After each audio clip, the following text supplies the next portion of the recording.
राधे राधे भक्तों, आज हम आपके साथ माया से बचने के उपायों के विषय में चर्चा कर रहे हैं।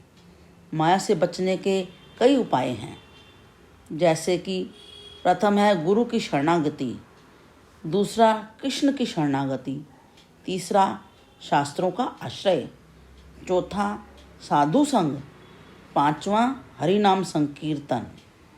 इन 5 उपायों में से भी सबसे पहला और प्रमुख उपाय है गुरु जी की शरणागति लेना। जो व्यक्ति गंभीरतापूर्वक असली सुख की इच्छा रखता हो, उसे प्रामाणिक गुरु की खोज करनी चाहिए। प्रामाणिक गुरु की योग्यता यह होती है कि वह विचार विमर्श के द्वारा शास्त्रों के निष्कर्षों से अवगत हो चुका होता है। इन निष्कर्षों के विषय में अन्यों को आश्वस्त करने में सक्षम होता है। ऐसे महापुरुष जिन्होंने समस्त भौतिक धारणाओं का त्याग कर भगवान की शरण ग्रहण कर ली है, उन्हें प्रामाणिक गुरु मानना चाहिए। प्रामाणिक गुरु कृष्ण तत्व को जानते हैं, वह शास्त्र का सही ज्ञान रखते हैं, इसलिए सैद्धांतिक होने के साथ साथ व्यवहारिक भी होते हैं। वह गुरु परंपरा से यह ज्ञान प्राप्त करते हैं, इसलिए उनका आचार विचार प्रचार एक समान होता है। अपने आचरण द्वारा वह दूसरों का पथ प्रदर्शन करते हैं। वह भगवान श्री कृष्ण के प्रतिनिधि होते हैं, इसलिए श्री कृष्ण से चली आई गुरु परंपरा में स्थित होते हैं। व्यवहारिक होने के नाते वह शिष्य वत्सल भी होते हैं। वे निर्लोभी, निष्कामी और निर्मानी होते हैं।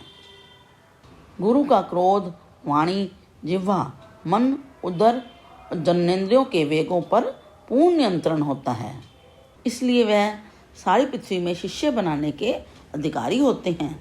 वह भगवान श्री कृष्ण के प्रचार में ही दिन रात लगे रहते हैं और इस प्रकार से बद्ध जीव को माया के जाल से बचा लेते हैं। वह करुणा के सागर और जीवों के प्रति अत्यंत दयालु होते हैं, इसलिए भगवान श्री कृष्ण का प्रतिनिधित्व करते हैं। ऐसे प्रतिनिधि की शरण ग्रहण करके कोई पापी से पापी व्यक्ति भी माया से बच सकता है। गुरु को शिष्य अपनी आत्मा और श्री कृष्ण ही माने और उनसे शुद्ध भक्ति सीखे। श्री कृष्ण स्वयं को शुद्ध भक्तों को सौंपने के लिए सदैव तत्पर रहते हैं, इसलिए हर किसी को अपने गुरु को श्री कृष्ण ही समझना चाहिए और श्रद्धापूर्वक तथा यथा योग्य विधि से गुरु और श्री कृष्ण की सेवा करना सीखना चाहिए। ऐसे स्निग्ध, सरल और सेवाभावी शिष्य को गुरु अपना सब कुछ दे देते हैं। ऐसे महात्मा को साक्षात श्री कृष्ण की बाह्य अभिव्यक्ति मानना चाहिए। कभी भी दूसरों पर प्रभाव डालने के विचार से गुरु से निजी सेवा नहीं लेनी चाहिए, ना ही उनके माध्यम से कोई भौतिक लाभ लेना चाहिए। जो व्यक्ति वास्तव में भक्ति में अग्रसर होता है, वह गुरु की अधिक सेवा करने के लिए उन्मुख होता है। इस तरह ऐसे शिष्य को भगवान के आनंद का अनुभव होने लगता है। जो भी गुरु के प्रति पूर्ण समर्पित होते हैं, उनसे भगवान श्री कृष्ण अत्यंत प्रसन्न होते हैं।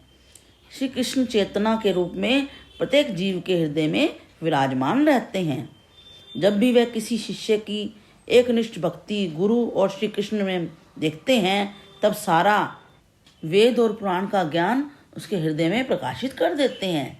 उसी ज्ञान की तलवार से हम माया रूपी अज्ञानता के जाल को काटने में समर्थ हो पाते हैं। अर्थात जितना ज़्यादा हम गुरु और श्री कृष्ण के प्रति श्रद्धा विकसित करेंगे, उतनी ही जल्दी माया के बंधन से मुक्त होंगे। भगवान श्री कृष्ण किसी की भक्ति को सीधे स्वीकार नहीं करते हैं, बल्कि अपने प्रतिनिधि श्री गुरु के माध्यम से स्वीकार करते हैं। श्री कृष्ण अर्जुन से कहते हैं, तत्विधि प्रणिपातेन परिप्रश्नेन सेवया उपदेशन्ति ते ज्ञानम ज्ञानिनस्तत्वदर्शिनः। अर्थात तुम गुरु के पास जाकर सत्य को जानने का प्रयास करो, उनसे विनीत होकर जिज्ञासा करो और उनकी सेवा करो। स्वरूप सिद्ध व्यक्ति तुम्हें ज्ञान प्रदान कर सकते हैं, क्योंकि उन्होंने सत्य का दर्शन किया है। श्री कृष्ण अदीक्षित से कुछ भी सेवा, पूजा, अर्चना स्वीकार नहीं करते, इसलिए अर्चन करने से पहले गुरु की आज्ञा ली जाती है। दिव्य ज्ञान और आत्मा परमात्मा को जानने की तीव्र इच्छा हो और मोह माया से मुक्त होने की अभिलाषा हो, तब हमें गुरु के पास जाना चाहिए। जैसे कि हम चिकित्सक के पास तब जाते हैं जब हमें कोई रोग होता है हम जीवन के प्रारंभ में ही गुरु को पा सकते हैं। प्रहलाद महाराज जी और सुखदेव गोस्वामी जी ने अपनी माता के उदर में, ध्रुव महाराज जी ने 5 साल की उम्र में ही गुरु को पा लिया था। प्रायः भारत में हर एक व्यक्ति 8 साल में दीक्षा लेता है, लेकिन शिष्य को अपने आप को इस योग्य बनाना होगा ताकि वह गुरु का अनुग्रह पा सके।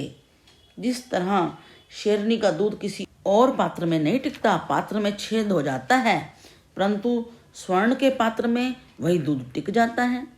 ठीक उसी प्रकार गुरु की शरणागति के लिए गुरु के आदेशों का यथारूप पालन करने हेतु शिष्य को भी कुछ पात्रता अर्जित करनी होती है। इस संदर्भ में हम जमदग्नि मुनि की पत्नी रेणुका की कहानी सुनाते हैं। एक समय परशुराम जी की माता रेणुका गंगा नदी से जल लेने गई। वहाँ उन्होंने गंधर्वों के राजा चित्ररथ को कुछ अप्सराओं के साथ जल विहार करते हुए देखा। चित्ररथ तो अत्यंत सुंदर थे तथा कमल पुष्पों की मालाएं पहने हुए थे। रेणुका का चित्त चित्ररथ की ओर आकर्षित हो गया और उन्हें देखते देखते वह बिल्कुल भूल गई कि वे जल भरने वहाँ पर आई हैं। आश्रम में जल के बिना रेणुका के पति जमदग्नि का यज्ञ रुका हुआ था। अंततः बहुत लंबे समय के पश्चात जब रेणुका ध्यान अवस्था से बाहर आई तो उनका मन अपने पति के क्रोध का स्मरण करके भयभीत होने लगा। तब वह आश्रम जाकर अपने पति के सामने हाथ जोड़कर खड़ी हो गई। ऋषि को सब पता चल गया था। उन्होंने अपने चारों पुत्रों को आदेश दिया, इस पापन का वध कर दो। उनके पुत्रों ने पिता की आज्ञा नहीं मानी। ऋषि अपने पुत्रों द्वारा उनकी आज्ञा की अवहेलना देखकर क्रोधित हो उठे। उस समय उनके सबसे छोटे पुत्र परशुराम वहाँ पर नहीं थे। जब परशुराम घर लौटे तो जमदग्नि ने अपने छोटे पुत्र परशुराम जी को बोला कि अपनी माता और भाइयों का वध कर दो। परशुराम ने सबका सिर काट दिया। तब पिता बहुत प्रसन्न हुए और परशुराम जी को वर मांगने के लिए कहा। परशुराम ने कहा, मुझे 2 वर दे दो। पहला कि माता और भाइयों को पुनः जीवित कर दो, और दूसरा उनको जो भी घटित हुआ है उसका स्मरण ना रहे। जमदग्नि ऋषि बहुत प्रसन्न हुए। वे उनके गुरु भी थे और पिता भी थे। जमदग्नि ने दोनों वर प्रदान कर दिए। यहाँ पर हम देखते हैं कि माता रेणुका का गंधर्व की सुंदरता को देखकर आकर्षित होना माया थी, इसलिए उनको अपने पुत्र द्वारा ही मृत्यु के मुख में जाना पड़ा। यही माया की मार थी। परशुराम ने अपने पिता और गुरु जो कि जमदग्नि ऋषि थे उनकी आज्ञा का पालन करके अपनी माता को पुनः प्राप्त कर लिया। माया से बचने के उपायों में से जो द्वितीय उपाय है भगवान श्री कृष्ण की शरणागति, इसके विषय में हम अगले वीडियो में चर्चा करेंगे। तब तक Hare Krishna Krishna Krishna Hare Hare, Hare Ram Ram Ram Hare Hare. Please like, share and subscribe.